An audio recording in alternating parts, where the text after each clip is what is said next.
Welcome to The Elevator, a space created for African American men young and old, who may have found themselves disenfranchised from mainstream society. In this forum, we will explore and learn important information about overcoming incarceration, lack of education, joblessness, fatherhood, drug addiction, mental health, physical health, spirituality, fellowship, personal growth, and community development.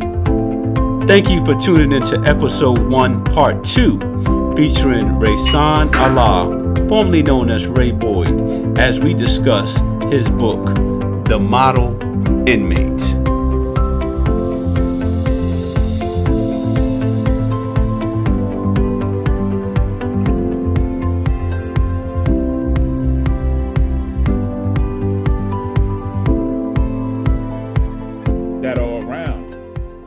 I'm saying what you're taking in, and in our community, that culture, we were saturated with that culture, and being in an infantile mind state, that's all that I was being fed. So I had succumbed to that culture that we was living. Not to say that it was right, but I had succumbed to it, and that's where my mindset was at, because we go through different phases in the neighborhood. In our neighborhood, one was, okay, we running up top and we getting Buddha and we smoking Buddha. Then that wave phases out, and then we going up top, which is New York, and we smoking Angel Dust, we smoking PCP. You know what I'm saying? There was a phase where brothers were sniffing cane, and how does one continue to just allow themselves to succumb, you know what I'm saying, to these different phases throughout life? And we talking about teenagers. I'm not talking about no grown men now, you know what I'm saying? We talking about teenagers. And that's that peer pressure that's put on us by our surroundings, our group members, our core peers. You know what I'm saying? And that's why, like, in the book, I strive to give a message that peer pressure should never be the pressure that people put on you, but the pressure that you put on people to do what's right in life. Wow. Because a lot of our peer pressures are negative. When we speak about peer pressure, we speak about the negatives of peer pressure, when people put the pressure on us to do things wrong in life. Mm-hmm. So the first chapter of the book just gives you a glimpse of what it is. And, at the end of every chapter, I strive to expound on how making these choices, I wasted so many years of my life by making poor choices in life. And you will see that throughout the book. As I begin to make the right choices, I begin to allow the right people into my space. And it began to alter the chemistry of how I was doing my time, and ultimately where I'm at today with my freedom. Mm-hmm. You know what I'm saying? Mm-hmm. So the book, in essence, was written to be a preventative measure so that I could, because nowadays, when we look at prison, right? America has seen how costly prison has been. So now they strive to see how can we reimagine prison? Or they use words like prison reform. Mm-hmm. One, we could never reimagine bondage for anybody. Right. So we can never reimagine prison, because there's no other way to shackle a person and hold a person in a cell for 3 decades, such as myself, without there being some type of mental, physical, or just spiritual abuse. You know what I'm saying? And for myself, I think that I've done well. You know what I'm saying? But there's always that Johari window. There's always things that people see that's wrong with me that I don't see.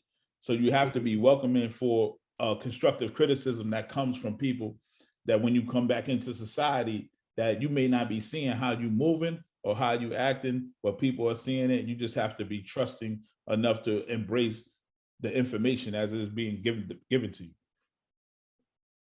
Thank you. That was a lot. That's a lot to digest there. And I recall reflecting on the one passage or so in the book where you talked about the police and being in a chase, a reverse chase, where you was chasing the police officer Yeah. because of a negative encounter with that particular officer. And it also went as far as to suggest how some police officers are corrupt, and that being an example of that corruptedness. So I'm not going to go too deep into that because we want people to read the book Yeah. and find out for themselves, experience it for themselves. But you also mentioned situations and circumstances and the music that people listen to and how that influences them. And I'm like, wow, because we grew up in the same neighborhood, went to the similar elementary and middle schools. And it's like, I remember back in the day, the early 80s, Friday night is 98.7 KISS or 107.5 WBLS, the Rap Attack, Mr. Magic Show. And what people would do, the fellas would get together, hang out on the corners with the blunts and the 40s and take the music in and tape it and the fresh gear and then who's gonna fight and this crew versus that crew. And then lo and behold, we was in BC before crack. Lo and behold, we was transitioning into AC, which was the beginning or after crack. And at that point, the stakes became higher in terms of what was on the table. It was no longer just fly gear and somebody doing a fist fight. It became gunplay, and it became things associated with making money and the stakes and the risk involved in doing that stuff. And of course, if you're in the game, how it could potentially put you in a situation where you have to defend your own. And sometimes in that defense, it could lead to situations such as what you mentioned. And it has a negative impact overall. But the beauty of the book, The Model Inmate, in my opinion, is how you use that time and realize that, hey, it doesn't have to be like this for the rest of my life. I could change this and then becoming the model inmate, which I think is it's a good play on words and what you've done while in there, which brings me to the next question. In your own words, what is recidivism and why do you think people go back to jail once released? Well, one thing about prison that we always need to remain mindful of is that prison and schools, if I could go back a little bit, so we spoke about education. You and I coming from the same schools in the same neighborhoods, and we always hear nowadays that our schools are suffering, right? And the schools are neglecting the children. Having gone to the penitentiary and educated myself, I've come to realize that the schools aren't really failing the children. The schools are operating in the manner in which they were designed to operate. And I say that to say, if we can tell that a kid such as myself, if I'm reading on the 3rd or 4th grade level, by the time I'm 10 years old, that I'm gonna be in the penitentiary by the time I'm 18, that's by design. You know, those mathematical equations are by design. So now, if you have an 18-year-old entering the prison system, an adult prison system, right? He's dealing with hypervigilance. The last thing on his mind is education. For one, he doesn't want to expose himself to others that he can't read or he can't write. Mm-hmm. And this is why we have in the high 80 percentile within the United States of functionally illiterate inmates in the Department of Corrections. So now when we touch on recidivism, meaning that they coming back, the reason why we see a lot of these brothers come back because they're not dealing with their issues. And the issue is not something that's external, it's internal. You know what I'm saying? We have a whole bunch of boys faking to be men and don't want to say, look, man, I can't read. Somebody help me. Help me pronunciate this word so that I could be on my square. I mean, we regurgitate a lot of things that we hear, you know what I'm saying? Because that becomes your strength when you're illiterate. We know some of the flyest speakers and we know some of the flyest hustlers, but if they get locked up, they can barely spell their name because they've been so far removed away from having to write it. Mm-hmm. They done forgot how to spell it. You know, so it goes back to the days when it's just like, all right, put an X there. Wow. You know what I'm saying? Put an X there, brother, because I'm not going to help you spell your name if you don't know how to spell your name. Right. But for me, I hadn't read a book in my entirety until I was in prison. So I know the school system failed me. Mm-hmm.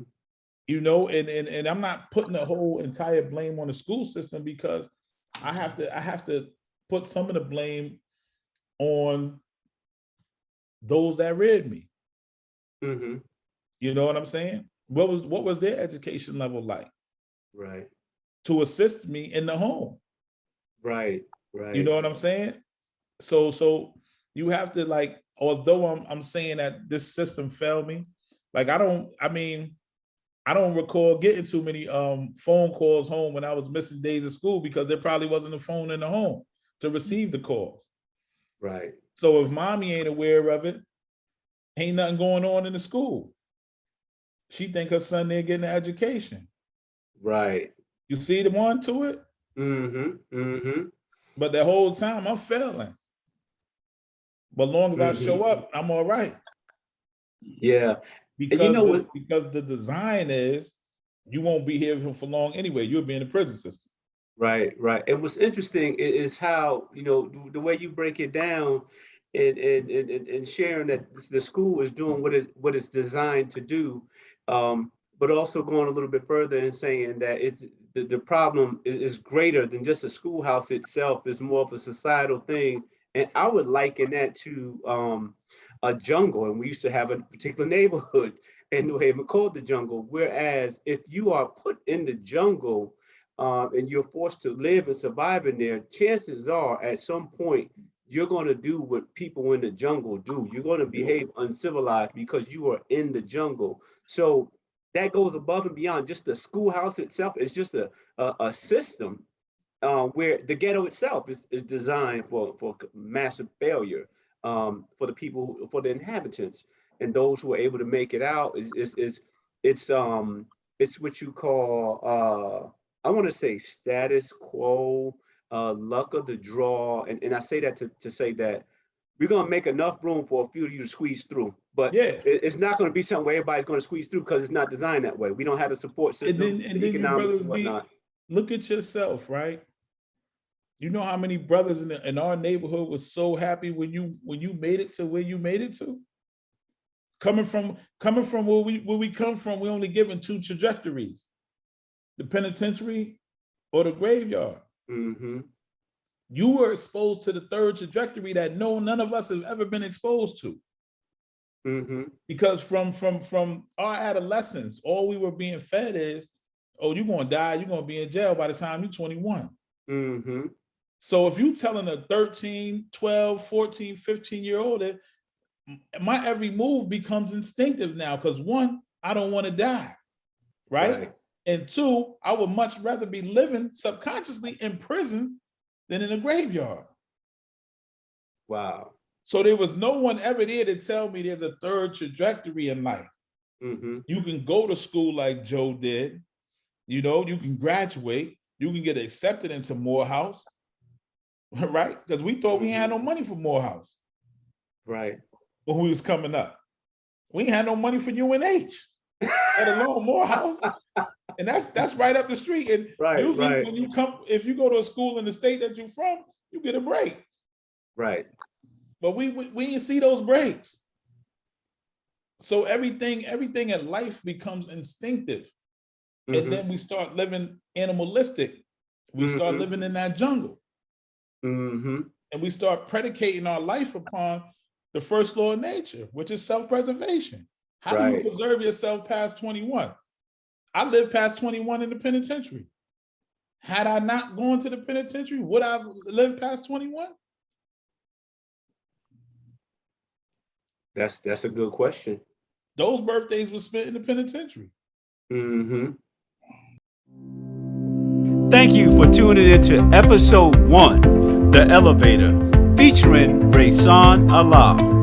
If you enjoy listening to the content, please like, share, and subscribe to our YouTube channel, The Elevator. You can also look forward to more content designed for education, personal growth, and development.